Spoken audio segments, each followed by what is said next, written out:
Good evening. Welcome to the Celtic Way briefing. It's the evening after what's just happened.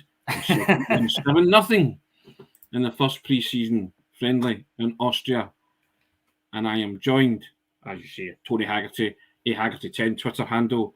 And I am joined not by one, but two contributors. I am joined, as always, by Sean Martin at Sean Martin TCW. How are you, Sean? Not bad, Tony. Yourself?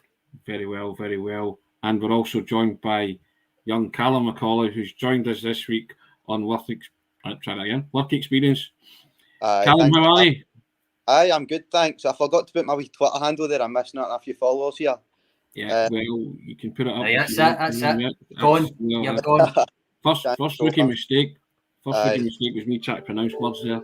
But there you go. So we'll start, as always, by bigging up our sponsor, OneFootball. The link's in the description, guys. Download the OneFootball app. It's the one-stop football shop for scores, news, team news, match highlights, and much, much more. Immerse yourself in the digital football world and have the best personal experience out there. It's a cracking app, guys. Get downloading it, and we thank them for their sponsorship. And also, running along the bottom, you can see, you know what to do by now. Hit that subscribe button, and you can join us. www.celticway.co.uk/subscribe. It's £3 for the next 3 months. A bargain. Now, well, let's get on to talk about Celtic. Sean, Celtic hit a magnificent 7. First pre-season friendly, the Tour of Austria. Beat SC Wiener Viktoria 7-0. What was your takeaway from that, Sean? Who impressed you most? Who impressed me most? I think potentially Johnny Kenny. Okay. I'll put up some links. You've done the detailed player ratings, and Calum's done a kind of 3 key takeaways. And both of you have mentioned a couple of different people. Now, Tony, I agree with you that Raul Hatate was head and shoulders above everybody else on the park, especially in the middle areas. But I also agree with Calum that Johnny Kenny done himself no harm despite the level of opposition. Yeah. So those are the two names. If I had to pick one, I'd probably pick Kenny because you almost expect it from Hatate. But yeah, I think those two stuck out to me. Callum, you mentioned Johnny Kenny, a double. Should have had a hat trick. Big Julian stole his thunder, stole the limelight, stole all the headlines from him. But he looked very impressive, did Kenny, didn't he? He did. He took his second goal really well. His first was just a tap-in from a nice ball across the box, but his second, it was a first touch on the swivel. It was a really good finish, and it's Austria's third year in pre-season, but he still made the step up when he was given his chance. So I think he performed well, and it's good to see if he can give anything in a Celtic shirt next season, if he's given a chance or two in the first team.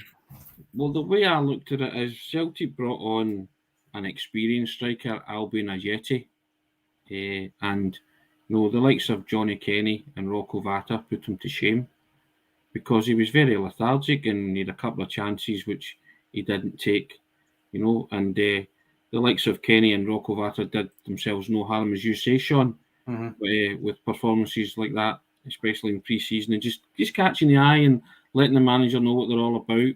Johnny Kenny's finishes were excellent, but I thought Rocco Vata's, he took that like a seasoned campaigner. I mean, no messing. He had a lot of time, a lot of yards to run into. Bang, top corner, no messing. It was a very composed finish. Very composed. I'd agree. I think Ajeti's. I mean, I've seen a comment saying Ajeti still looked like a lazy player out there. Well, I don't. I think lazy's maybe slightly harsh, but I mean, he missed that sitter. You could argue whether he's mobile enough to play up front for Ange Postecoglou anyway. But it doesn't look as if he's a confident guy. That's the problem. But no, I'd agree with you, Tony. The youngsters who got their chance. You mentioned somebody in your player ratings, which I've put the link to in the comments. Boston Lowell, you were impressed with him? Oh, without a doubt. He looks a big solid unit, doesn't he? He looked like Cameron Carter-Vickers-esque to me. Composed, assured. That's big praise in the first day of pre-season, Tony.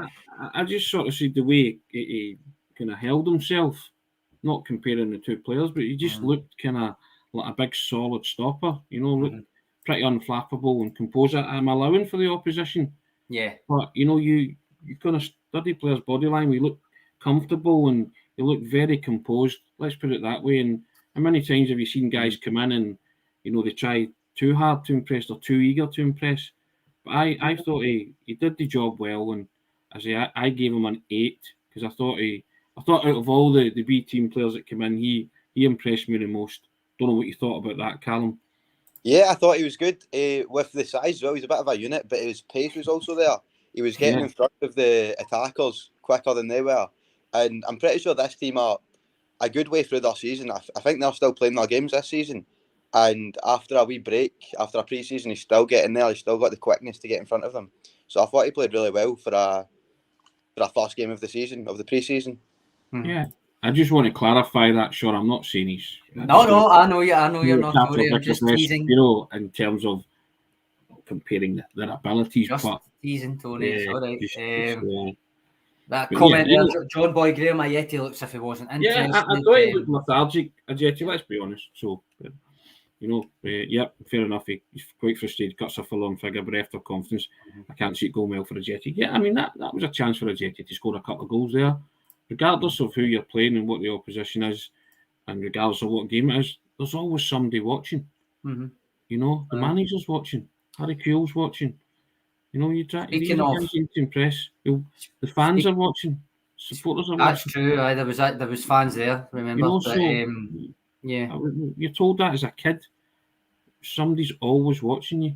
Give it your all. Don't ever cut a dejected or forlorn figure or look as if you're disinterested. Because if that's the case, then you're better not playing. Speaking of someone watching, I think, and you mentioned kind of body language about Boston Lowell as well. Yep.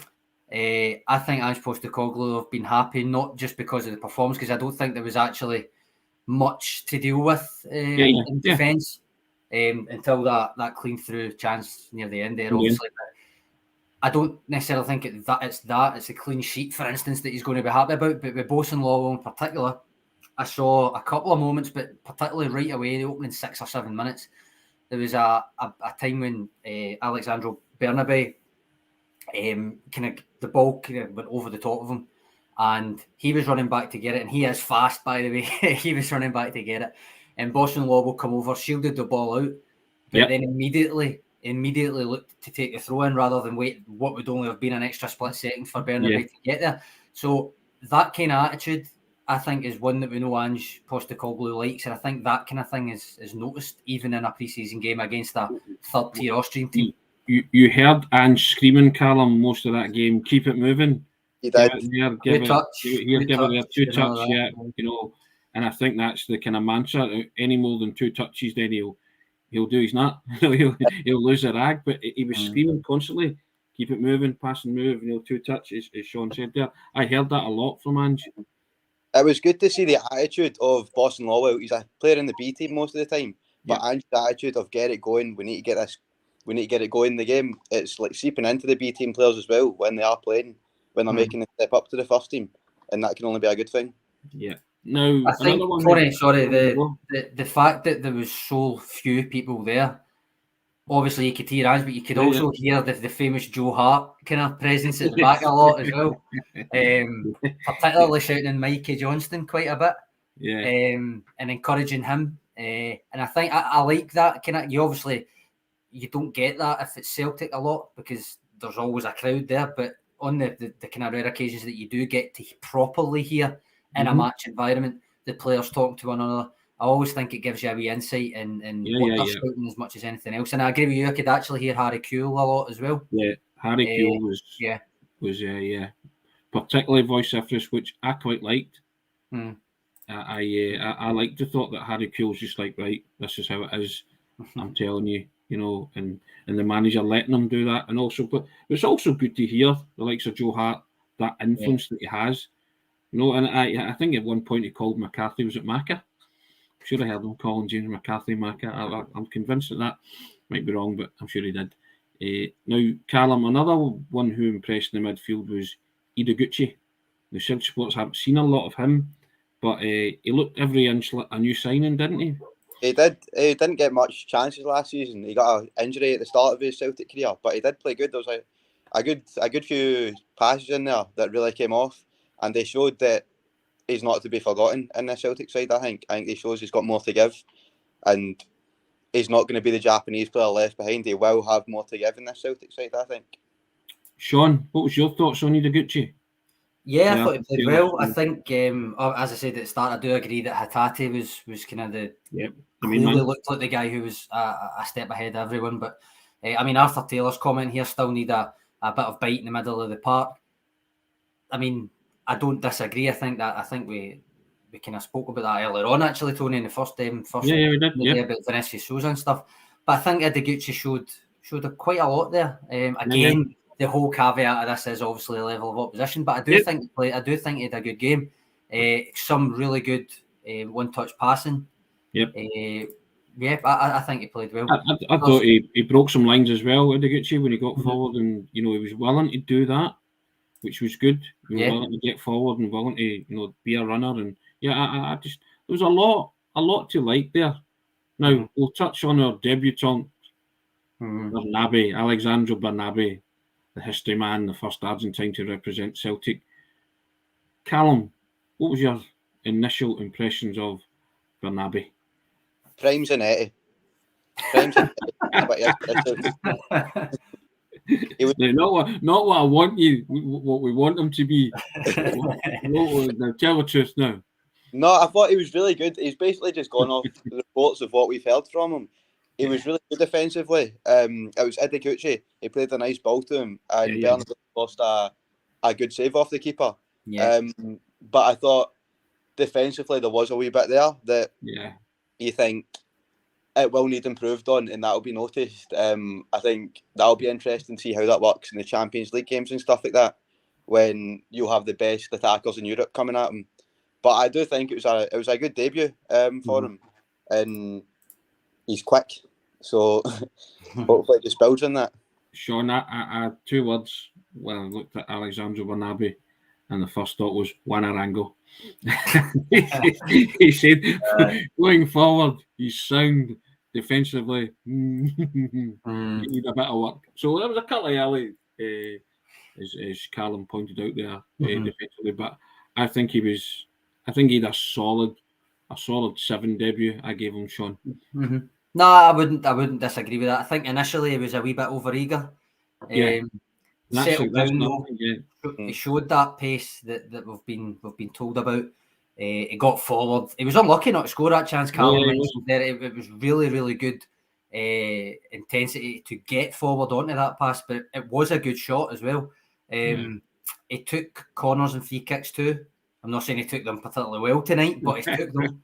And more set piece takers is always good to have within your squad, I think. It was also his cross technically that Johnny Kenny's second came from, albeit that was probably down more to the defender's poor clearance than it was the actual cross, but nonetheless. Yes. I mean, he still had a valid contribution, I thought, and a decent, Colin Marshall reckon Bernabe's going to be some player. You heard it here first, Calum saying he's a news in 80, you know what I mean? That'll come back to bite you at some point, Calum, no doubt. No, I'll stick to that. You're sticking to that, okay. I've heard of confidence and optimism, Sean, but that's just ridiculous, isn't it? You know what I mean? But, the arrogance of youth, Tony, that's what it is. Well, I wouldn't say arrogance is a strong word. I would maybe say the impetuousness of youth. Or I remember someone once wrote my report card that I showed the impetuosity of youth. Didn't even know what it meant, so I had to go reaching for the dictionary. I'll get report cards, Calum. No. Boy daftness, I think they were. If they'd have said that, I would have understood them. No problem at all. But there you go. Yeah, report cards were things you used to get back in the day, Calum. Celtic Dar reference, and teachers would mark your scores and tell your mum and dad how good or bad you were at a particular subject. No, I think we do still get report cards. I was always talks too much. Talks too much. Well, you're going to say that would be the report card now, but there might be another word on the end of it. Sean Martin, TCW, you're in the right profession. There you go. And you're putting that talking too much to good news. So there you go. Brown Stewart, good to see Julian back. Yeah, and he got a goal as well. Wasn't happy with him for stealing your man's thunder, but he was in the right time. Yeah, but to be fair to Julian, he started that move. So I think he wanted to get on the end of it. And Yeah, it was good to see him get minutes and good to see him play and not look as if there was anything pending. Some players can maybe play with things on their mind, Calum, and obviously he saw a move to Schalke break down over personal demands, but it didn't look as that would look more like the old Julian that we were used to, pretty assumed and strolling about and playing passes and getting forward. So yeah. And it can only be a good thing if he's wanting to insert himself and prove that he is still a player after this long time out, even if it is wanting another club to come in for him. Yeah, and maybe a point made by Ange there by playing him, Sean. Maybe it's well, it depends what point you're referring to it. I'm thinking maybe a short window, maybe, I don't know. Well, I do agree. I suspect that maybe is what it is, but you never know, because I've been saying to you, Tony, the last few days mostly about the younger players, about playing themselves into Ange's thinking. There's no reason that can't be the case with an older, a senior player as well. It's unlikely, probably, given that it was so close to going to Schalke as well, but there is no reason that it can't happen. Yes, indeed. Now, a player we spoke about today, Sean, as we named our 11s, was James McCarthy. Yes. And we did say that he was looking leaner and trimmer. Now, what did you think of his overall performance? Again, caveat, standard of opposition. Yeah, without getting really properly tested, it's hard to say it. I think he was okay. I thought he had a couple of lax touches, a couple of rash passes that didn't come off. But overall, I mean, a 7-0 win and you don't really get tested, so you can't really be too critical either. Yeah. Calum, what was your verdict on McCarthy? About the same. I think he started a bit slow compared to some of the rest, but there's not much challenge there in a 7-0 win in a team in Austria's third league. But it was a good enough performance. I'm not sure how much he will give in this Celtic side when we've got a solid midfield like we do at his age. But I mean, you take what you get. He's here for 4 years, so hopefully he builds on these performances. Sean, the B team lads that came in, they all impressed me. I thought they were really good. Did anybody stand out for you in particular? Well, we've mentioned Kenny, we've mentioned Bosun Lowell, but I think we also mentioned Rocco Vata's finish. I thought Josh Dady actually done quite well at right back. I quite liked his aggression. You've got to remember his age as well. I quite liked his aggression. He obviously wanted to make some sort of mark. I actually don't think it should have been a foul against him either. Yeah. The slide tackle, I do think when you see the replay that he did win the ball, and it looked perhaps probably worse than what it was because he was running back at full pace. But no, I quite like to look at him as well. Yeah. Calum, we spoke off air just before we came on, and I said that of all the B team players that came in, I was pleased that they weren't scared to try things. They looked really eager, one, to impress, but two, eager just to get the ball and have a go and and just play off the cuff, which I really enjoyed. Definitely, it was good to see that confidence from them, even though it's pre-season, making the step up to a first team game. They weren't scared to try anything, try anything new, and there was a quickness about all of them. Johnny Kenny got 2. Dede came on and played well enough. Rocco Vata got that smart finish. It looked an experienced finish from a guy his age. So I think from all of the B team, they really had good performances all round. They reminded me of you in this podcast, Calum, to be fair. You know what I mean? So a lot of promise, that kind of thing, you know what I mean? And allow me to continue. Well, I've been round B2 looking for tartan paint for the last hour, so I mean, I'm hoping to make my stamp in this live stream. Yes. Get rid of that left-handed screwdriver, you'll be sorted. Sorry, Tony, I'll just address that. Jerry's comment saying can't praise every other player, not credit McCarthy because the opposition was poor. That's not what I meant. I wasn't actually not crediting McCarthy. I was just saying I don't think he was particularly great. If I was nitpicking, but then I actively said because of the level of opposition, 7-0 win, never get tested. You can't really criticise him. So I thought McCarthy did okay and showed a good range of crisp and passing, and he was neat and tidy, So I don't disagree that he was poor, but I I thought he did. He did. Okay.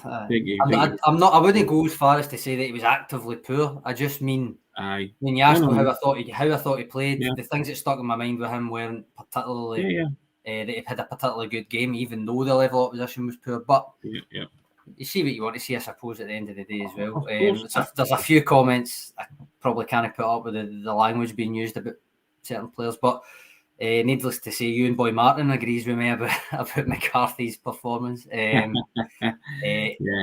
a more PG-13 one from Ewan Boy, Ideguchi, he was impressed with him, says he was immense. Brown Stewart, Mikey Johnston, very alert. Well, I was about to come to the conundrum that is Mikey Johnston. Sean, we've been in this movie before with Mikey Johnston, haven't we? And so there is no doubt the boy's got talent when he puts his mind to it, but he just never ever seems to produce that form for a consistent basis when he's in the first team. Is that fair to say? I think it probably is fair to say, but I'll pass it over to Calum because that's one of his 3 takeaways from the game. Was talking about. Go on then, Calum. You can get those takeaways on Celtic Way website if you want to click off. Get me up a wee bit. Oh, he's good. He's good, Tony. He's good. Boys, you promise. You need to get the plug in. But he played well, but it's the same every season. As I said, it's Anthony Ralston's came in. You never wanted to see him near the lineup last season or two seasons ago, sorry. But his rise has been unbelievable with some of his performances this season compared to what he was given. So it's hard to write off anyone completely. He played well. Was it a goal and 2 assists I think he got? He looked quick and sharp. Again, you're saying what opposition it is, but I mean, hopefully it's something to build on. It's every pre-season, it's the same, it feels like, but I mean, we'll see what he can give us this season. You hate to use the words false dawns, don't you, Sean? But you know, you as I say, we've tread this course before with Mikey Johnston. Yeah. I can't disagree with that statement. I still think that there's caveats like the amount of injuries he's had. Yeah. You've had said that, I've said to you and everybody watching plenty of times that I think maybe a loan spell in January would actually have been the best course, but through the fact that Adam Montgomery was going on loan and there was injuries to Jota and stuff at the time, it never came to pass. I think it would have benefited him. I still think it might, but nonetheless, there's still something in there. But I can't shake the fact that Calum's probably called it spot on. Like, yes, it is this every single pre-season. Okay. Rico's 67 and Plowman's who has more potential, Calum or Rocco Vata? That is the question. Many people are constantly telling me who's got more potential, me or Rocco Vata, and time will tell. I'm up there, but I like a bit of confidence, Sean. Jose Mourinho, I'm the special one. I like a bit of confidence, misplaced or not. I still like it. You know what I mean, Sean? Loving this. I was printed in the Glasgow Times. I'm big leagues now. That's right. I forgot about that. Yeah. Doesn't matter how much editing Sean done on it. The great pretender here, Shawnee. There you go. Sorry, just saw that comment. It was 7-0, 14-14 official. If that is indeed your name. To Celtic, we hasten to Celtic, yeah. But no, a healthy number of scorers as well. You know, Kenny getting 2, Hatate, Mikey Johnston, Julian, James Forrest as well, who we didn't mention, but he got on the score sheet, and that was a tidy kind of one-touch move and finish at the end of it, wasn't it? Yep. I think a lot of the play came down the left wing in the first half, which is obviously when Forrest was on. But I think he did okay when he had the chance and had the ball. A couple of moments he kind of gave it away, but I think he did set up Hatate's goal when he scored one himself. So, I mean, that's a fair contribution for 45 minutes, I would say. Calum, I'm always of the opinion that it doesn't matter the standard of the opposition. You said third division Austrian, but that's fine. But that's what Celtic should be doing to a third division Austrian team, and they could have scored more goals, but they looked sharp. They looked at it, and there was no sluggishness there really. And so I think it's a job well done. You move on to the next one, but there was signs there that you thought that think a lot of Celtic supporters will take away from that they really liked. Definitely, I think it shows an improvement. I mean, last season when Postecoglou first came in, the teams weren't gelled. We were losing 6-2 to West Ham and stuff like that. Like there has been a big jump there, and these are the performances that it's against third division teams, but it's exactly the performances you're wanting off of that sort of opposition. I'd agree with you there. Mm-hmm. And you can't get a much better start to the pre-season than a 7-0 win. 6 of them coming in the first half. Indeed. Sean, sorry, on you go, Sean. No, I was just going to say the caveat to all of this is, I think we've made it clear throughout the show that it is, the caveat is the level of opposition. But, I mean, well, the gap in quality might have been as wide as the Clyde, but it really is more about the fitness. Mm-hmm. And I hate when people say that's more about building up the fitness, because we wouldn't be saying that if they ran about a lot and get beat 2-0, right? But nonetheless, I want to see, and I think everybody wants to see, certain things, behaviours, idiosyncrasies that suggest that players are absorbing what they're being taught. Yeah. I mentioned earlier on about Boss and Lowell making a point of not waiting the extra split second to let Bernabe take the throw in, getting the play restarted himself, that kind of thing. On top of that, I think you want to see a bit of hunger from the young and the fringe players who can use this pre-season as a platform to put themselves in as Postecoglou's thoughts. To go back to Lowell, Boss and Lowell again, you kind of want him to be saying this pre-season, no, actually, boss, you don't need to get into the market for another centre-back if Christopher Julian leaves, that kind of thing. Yeah. And ultimately, all right, the scoreline might not matter, but I do think that the intensity that Calum mentioned, the kind of body language stuff that you mentioned, I think all that ties into it being quite a positive start, even despite the scoreline. Yeah, I mean, we came off the programme, the morning bulletin this morning, and I said to you I expected a 6 or 7, didn't I? That was my words. Mm-hmm.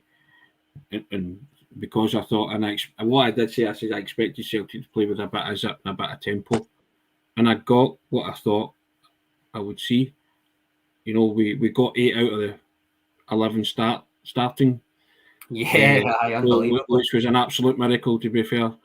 But with the team that he played, I got what I thought would happen. You know, because there was some real intensity there, and I enjoyed it. And I think the biggest takeaway from all the Celtic supporters was it was quite an enjoyable pre-season match. Mm-hmm. You know, you're never in any danger of anything happening, but you are now, as you say, Sean, you were looking at things, body language, idiosyncrasies, intensity, you know, different players, the B team guys coming in, and you were looking at that and thinking they are taking on board, they're drinking it in, and they are doing what they're told. And then allied to that, you were hearing the manager and Harry Kewell urge them at every conceivable opportunity. You mentioned the starting team. See the team that ended the game? Yes. Had 1, 2, 3, 4, 5 teenagers in it. Yeah. Between the ages of 16 and 19. In fact, to be honest, apart from Benjamin Siegrist, who's 30, the oldest, the players that finished the game were Idiguchi and Ayeti at 25. It probably means nothing in the first game of pre-season. I just like seeing that kind of young element to the team ending the game. Basically, I like it. I think it shows, without meaning to attach too much meaning to it, it shows that there's an avenue there at least. I like the team finishing like that, but I like them making a valid contribution, Calum, which all the guys that came on did. Mm-hmm. They all played well. Everyone that came on did. Rocco Vata, obviously, I've mentioned. His finish was brilliant, and Daly had a good enough game. So you can't really ask much else from him. Obviously, a couple more goals would have been good compared to the first half, but as long as they're good performances and these chances that they're getting while everyone's watching, you can't ask for much more. Yeah. Now they move on to Rapid Vienna, Sean. Now I'm a Celtic fan, I'm old enough to remember Rapid Vienna, the infamous Rapid Vienna game in 1984. But it'll be nothing like that. But that's a step up in class and opposition. Yep. So, it will be. So you would like to see certain things happen again. But that, you know, they're doing it. They're going about their business the right way. Celtic kind of building it up in terms of the opposition they're playing on the tour. Yeah. I'm going to address this comment from Andrew Taggart saying, Sean, you're going to get some tan on the left side of your face. I must admit, I didn't. I mean, the Clyde Riviera, it's always sunny here, some say, but I didn't expect that, and I've broke my blind in this room, so I've got no option. I couldn't change it. I've actually, and Tony, your face is going to drop here because you hate when I do this to you. Calum doesn't realise I do this now and again. Given it's Calum's first episode with us, and it's the first game of pre-season and all of that stuff, do you know what's coming, Tony? Oh, we're getting a quiz, aren't we? We're getting an impromptu quiz. Yes. Calum versus Tony. Disaster Calum for versus Scotland. Tony. See, All He's right, got then. a good few years my senior here, so I don't know how I'll perform Don't worry. under this. I thought about that, Calum, and Yeah. it might be favouring you. It might be favouring you. But the questions. He will just be wants from- me to get another doing, Calum. That's what it is. You know what I mean? That's, The questions are all from the 2016-2017 season onwards, Calum. Right, okay. They're all pre-season questions. How does this work? Is it first one to the buzzer? No, there is no buzzer. I didn't send one to you, but no, it'll be questions each. I'll alternate it this time, Tony, because the last time there was a bit of an anticlimax, wasn't there? When Alison was already 2 up and you were 0 points with one question left. But, yeah, correct. so I'll alternate questions. Oh man, pre-season. Who would like to go first, Tony or You Calum? were in a Dragon's Den style. I'm out. Age you or beauty? On you go, Tony. You can go first. I need to prepare He's myself. picked ages. He's picked age. Is it okay? Picked age. Okay. Well, okay. Seeing as how the young man said that, that's fine. I'll go first. I'll right, well, you know, Tony, I don't like to make it too difficult. Maybe. So it's all multiple choice or true or false type thing. So okay. You've got the answer there. Yeah, of course. Right, so we'll just take it in order. So 2016. I'll quote Eric Morecambe. I'll get all the right answers, but not necessarily in the right order. Of course, if anybody's listening, feel free to throw in an answer. It might not be the right answer anyway. So Tony will maybe be. I'm not going to chat up here. This is an unfair advantage. It's only an unfair advantage if they put in the right answer, Calum. Right, question 1 for Tony. Okay. 2016-2017. Celtic competed in the International Champions Cup in the 2016-2017 pre-season. Their opening game against Leicester City went to penalties. They lost 6-5. Only one player missed in the shootout. Was it James Forrest or Ryan Christie? I'll say it was James Forrest. Correct. You're already equal with your last. That's a 50-50 chance. He's taking a guess. Most of them are 50-50, Calum. Okay. Someone's not been listening to the rules. Right, Calum's first question. 2016-2017. Again, we're going to the International Champions Cup. Celtic's second game was against Barcelona. A Celtic player scored an own goal in that game. Was it Efe Ambrose or Nir Bitton? I'll go Nir Bitton. Incorrect. Efe Ambrose. Efe Ambrose. You've been accused of all sorts, Tony, after only one question. It's like that, you know what I mean? You get one right. Wholeheartedly agree.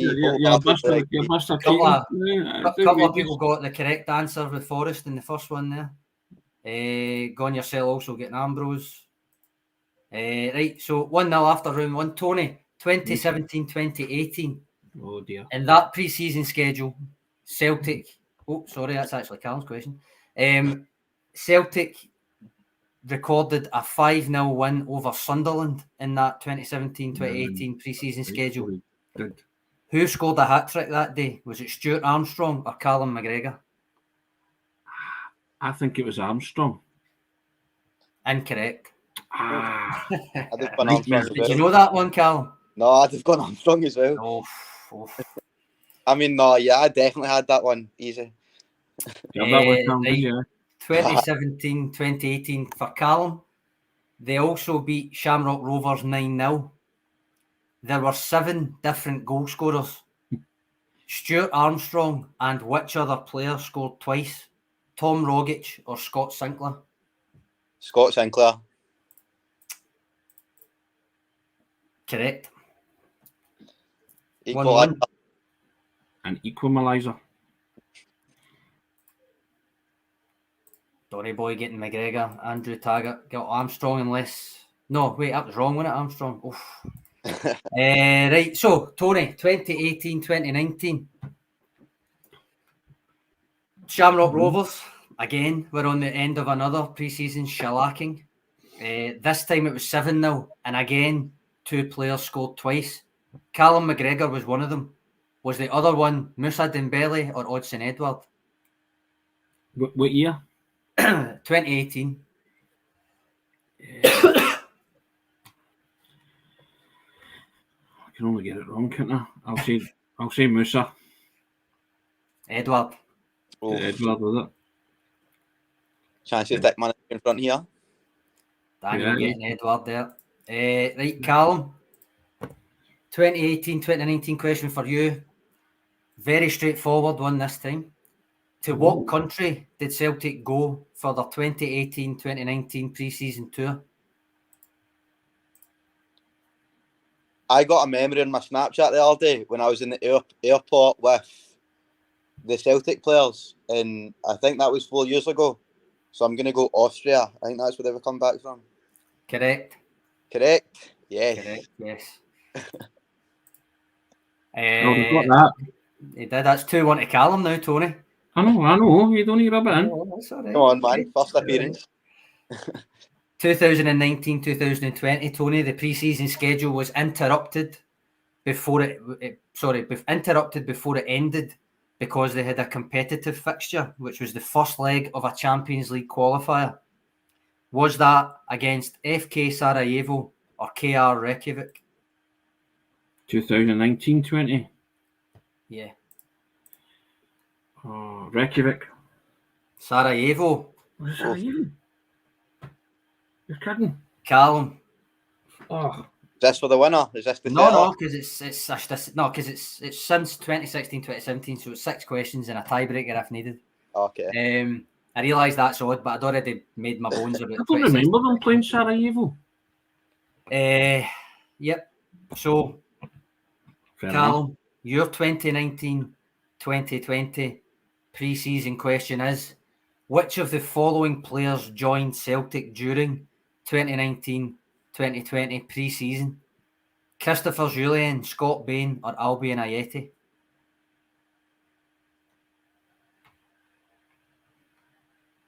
Christopher Jullien. He's only gone and done it. enough. Fair play to the youngster so far. Tony, you need this one now. It's just a true or false now, Tony. Just a true or false. You know I'm going to get it wrong, so it's no big deal, is it? 2020, 2021, true or false? Yeah, I'm a Celtic dad. What am I know about last year? That's not even last year. You've got that one wrong, too. That's the year before. True or false? Celtic failed to win 3 out of their 5 pre-season friendlies in 2020, 2021. All right. True or false? True or false? Celtic failed to win 3 of their 5 pre-season friendlies. I'll say it's true. It's probably false. It is true. Oh, there you go. Correct. They drew with Nice and then lost to Lyon and PSG and then beat Ross County and Hibs, I think it was, because remember this was COVID. Tony, people just don't believe you. He's Googling it. How can I Google it? I'm sitting here with a pen in my hand and stuff. Plenty of people getting true, by the way. There was only a couple said false there. And Michael Ross making the bold statement without any verification that he's got every question right so far. I bet he has. We can see the reflection in your cupboard. We know you're Googling it. Right, so it's 4-2. Is that right? 3-2. 3-2. Sorry. Oh, I think. I can count, by the way. You know what I mean? So. Right, Calum, true or false? Patrick Klimala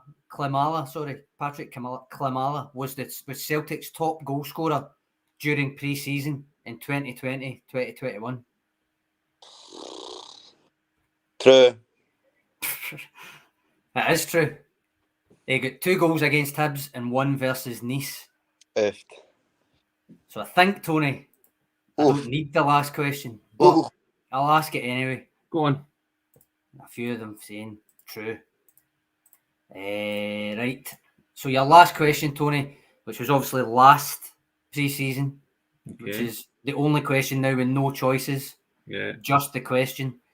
Who wore the captain's armband in Ange Postecoglou's first pre-season friendly, the 3-1 win over Sheffield Wednesday? Oh, man. Can't even remember the team. In fact, I think it was a Yeti. Is that your final answer? My final answer. It is. It was a Yeti. Yes. Oh, 3 out of 6, Tony. It's not too bad, by the Not way. good, 3 out of though, is 6 it? is not But too as somebody bad. said, crap pre-season equals good season. So I'm clinging on to that. Calum, do you even want your last question?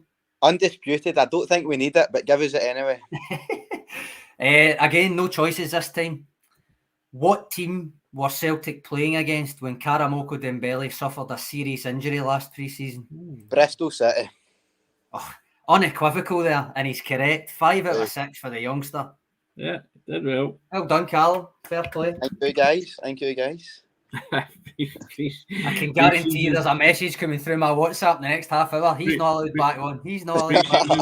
Pre-season's no my 40. I'm real Celtic games, you know what I mean? I had to make my mark in this thing after the long stand. Daniel Mack's right here. Here's Daniel Mack. I feel for Tony. It's clearly rigged, Tony. Clearly, Daniel, you're right. You know what I mean? Conspiracy theories are starting, Calum. How do you like that?